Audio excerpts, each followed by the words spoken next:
Bismillahirrahmanirrahim. Assalamu alaikum. Lecture number 5. This is part number 2 of the lecture number 5. In this video lecture, we will discuss the properties of the matrices with respect to multiplication. Properties of multiplications of matrices.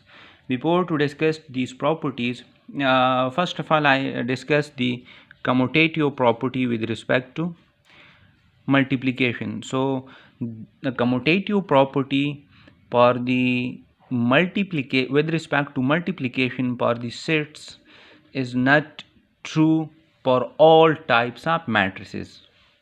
So the first one is commutative property with respect to multiplication. This cross sign is for the multiplication. Okay, if I consider explaining this with some examples, in all cases the commutative property with respect to multiplication is not true. Mean everywhere you cannot find that AB will be equal to BA. So for example, let's say if AB and BA are both defined, mean if you multiply A with B or B with A, both these are defined, then still you cannot say that AB will be always equal to BA. Then we cannot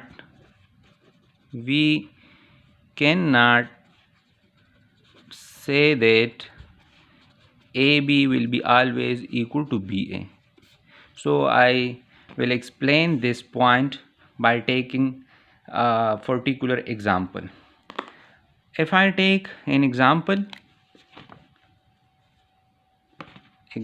is a set A is of order 3 by 2, 1, minus 2, 3, minus 4, 2, 5, and a set B, a matrix B of order 3 by 2. Its order is 2 by 3 and its order is 3 by 2. So if I want to perform the multiplication of A with B, that is A multiplied by B. So this is defined. Because you will see the first matrix in this multiplication is matrix A. So the number of the columns of the matrix A are 3 and the number of the rows of the matrix B are 3. So this multiplication is possible.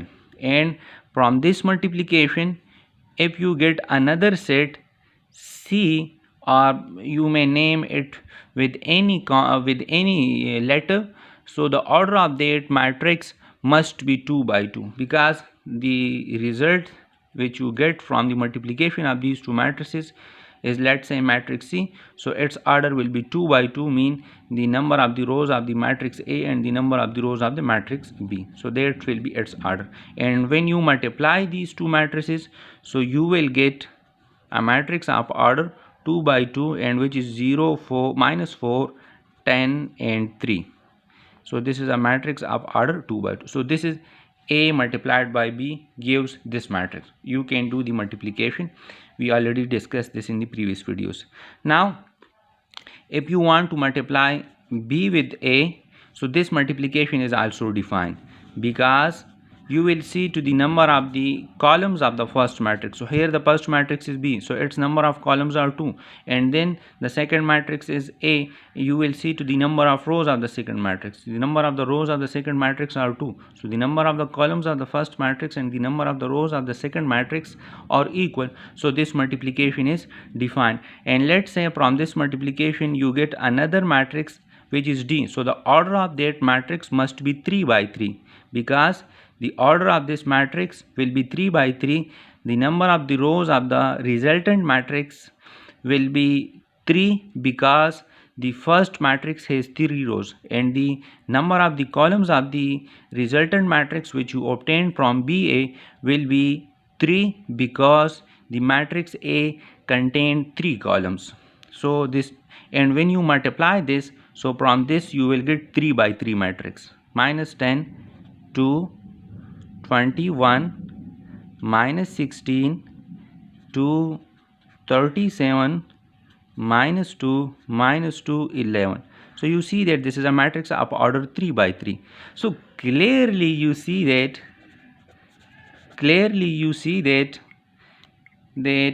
AB is not equal to BA.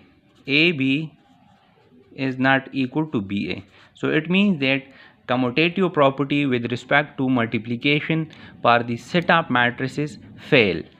So for now, if someone think that here in this example the order of AB and the order of BA are different, so that's why we this commutative property fails. But remember, it is not true if we consider such matrices from where the order of AB and BA get same, mean the orders are same, so then it is also they are not equal, then they will be also not equal. For example, if I explain that point again, now you see that here the commutative property of matrices with respect to multiplication fails. Now in the above example you see that both AB, this is a matrix which you get from AB, and BA, this is a matrix which you get, are different order, mean the order of this is 2 by 2, the order of this is 3 by 3. But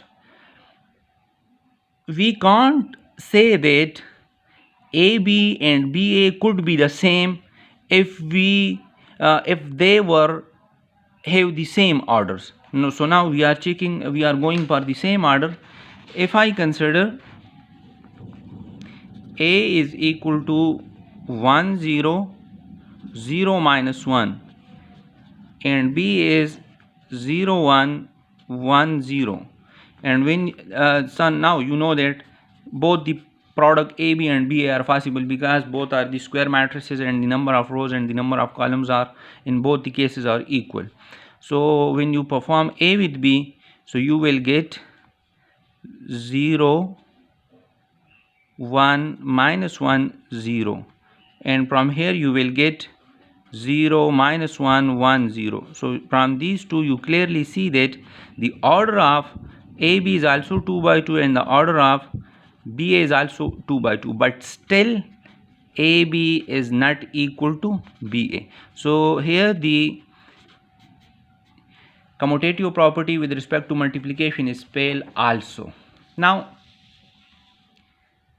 is it true that for any pair of matrices the multiplicative property with respect to multiplication will be fail? So no. If I consider a special matrices, let's say matrix A is 1 0 0 2, this is a diagonal matrix,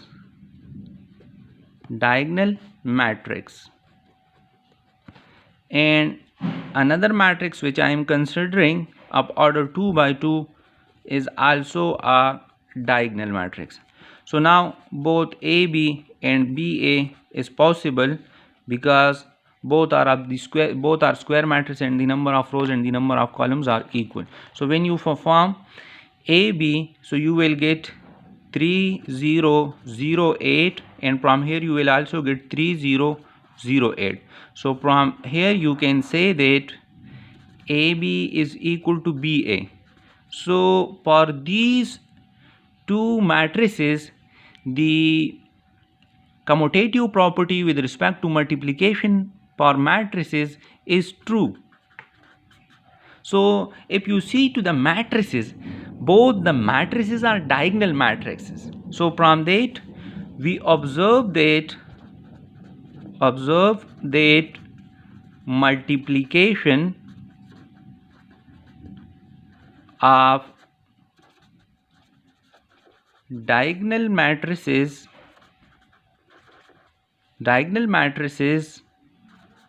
of the same order will be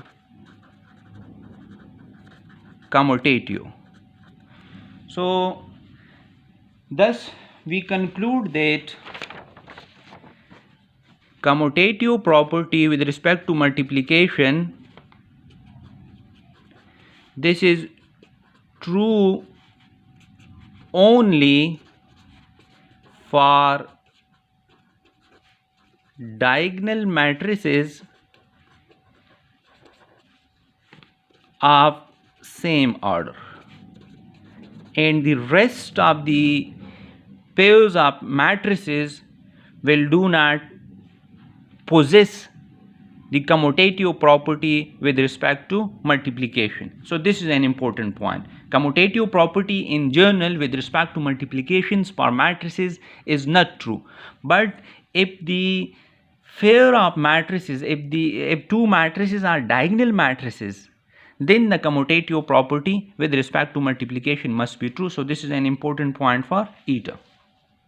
Okay, now in real numbers, this discussion is over. Now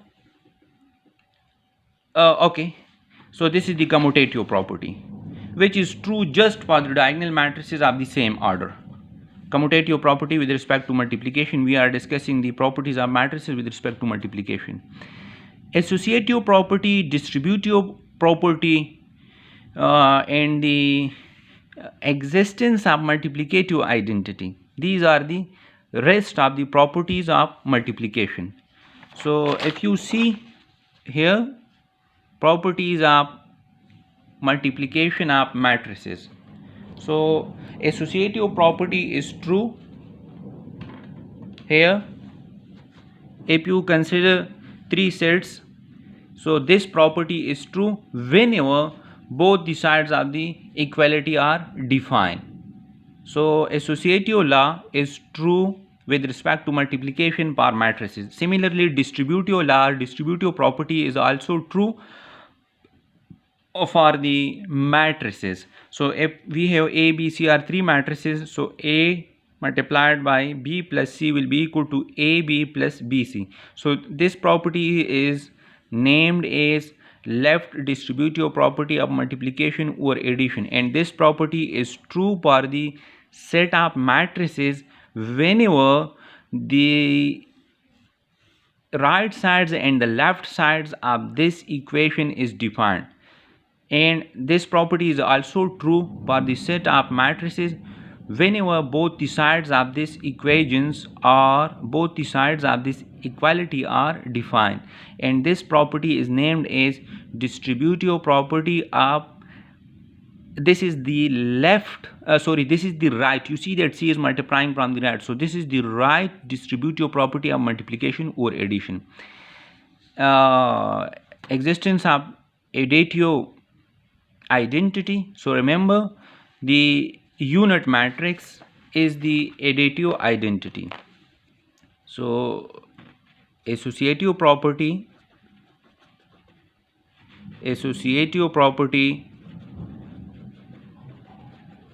is true, distributive property is also true, and now the existence of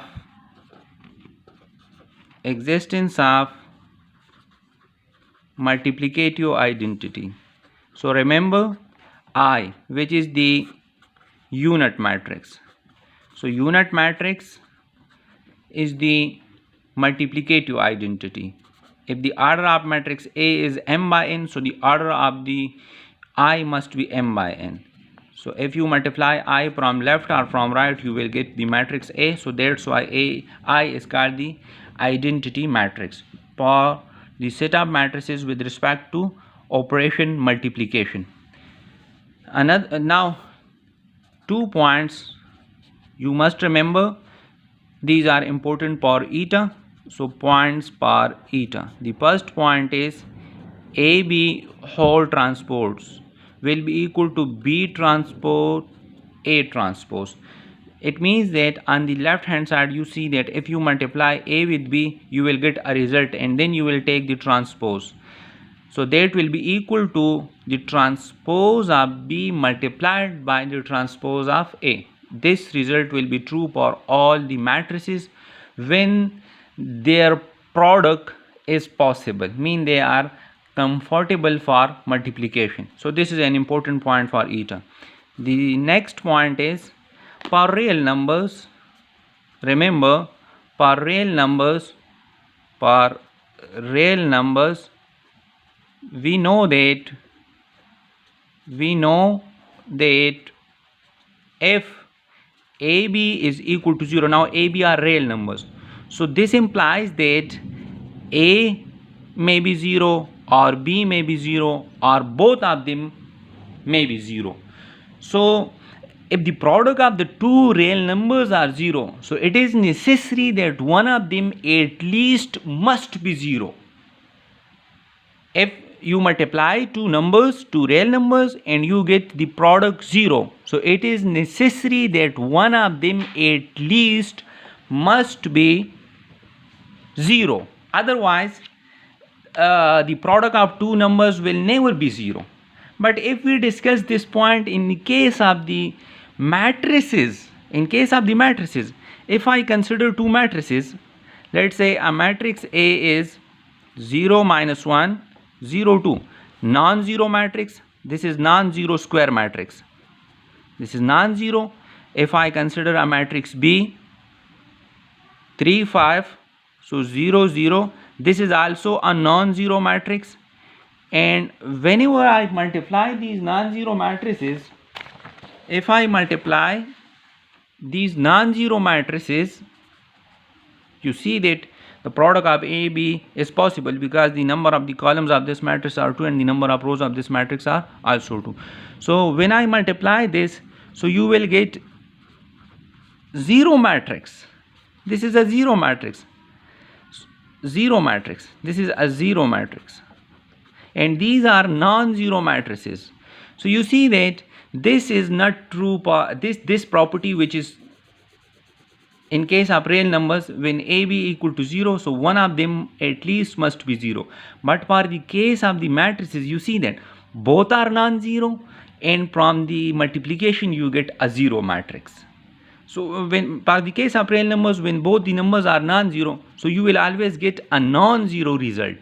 But for the case of matrices, when you multiply two matrices and they are conformable for multiplication, so you may get a 0 matrix. So it is not necessary that the product of two matrices is 0 matrix. So it is not necessary that one of the matrix must be 0.